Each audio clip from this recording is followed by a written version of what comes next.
Let's see what Smokey's got going on over here in the kitchen. Let me see what he's got going on. Oh, yeah, what you got going on? All right, so we're cutting up the French rolls right now. We're doing 2 different kinds of sandwiches. Actually, this is gonna be just regular toasted. We have a garlic butter spread that we're doing on this one here. So this one's getting toasted up. We're gonna let it toast a little bit longer though. The meat's already been finished up. I'm doing my best to kind of pluck little chunks of fat. I like cooking with the fat, so we left it there, of course. Oh, nice. So what is that, chuck? Chuck roast. Yes. We got chuck roast. Got some nice, decent-sized pieces here. I'm just shredding this up a little bit, throwing a little bit of cheese on this bad boy.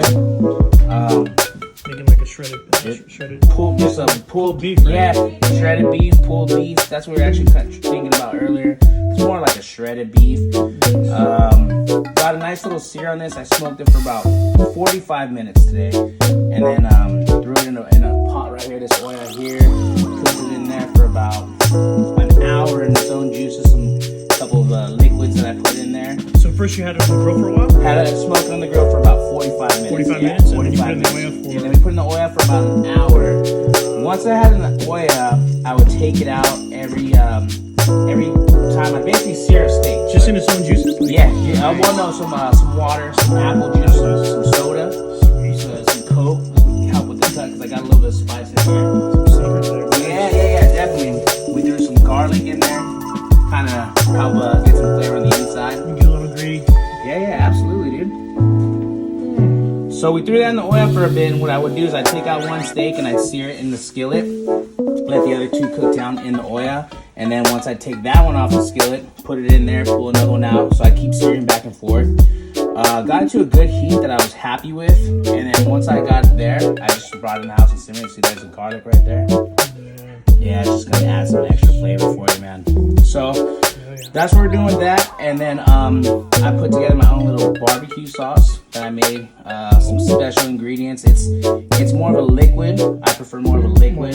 Yeah, thinner viscosity. Exactly. It's made with the au jus, and it's also made with the juice from the meat. A little bit of a thickening agent, but not too much. And then as I wanted it more watered down texture, I would put the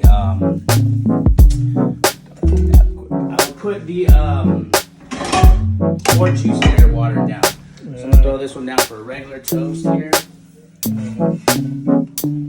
This is garlic one right here.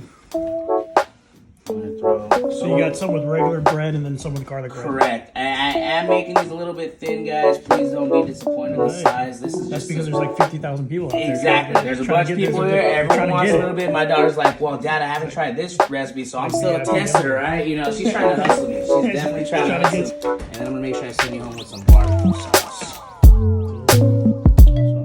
Like that for you. Yeah, I think my wife's like, oh, no cheese. That's perfect. That's perfect. She can have one without cheese, and I'm actually leaving the meat. You saw I'm already in the juices. I'm leaving a little bit on the drier side so you can actually get a flavor for the meat. Because that's what I'm shooting for. Not necessarily the juice itself. I'm shooting for the flavor of the steak itself. Let the meat do its thing. Correct. Yeah. And then I'm already running low on my sauce. People clean me out, dude. Was there a lot of people earlier? Yeah, there's a lot of people. Yeah, we had a few people earlier. But it's all good. You guys made it at the right time. So that's going to be that for you. And I'm just toasting up this for you guys.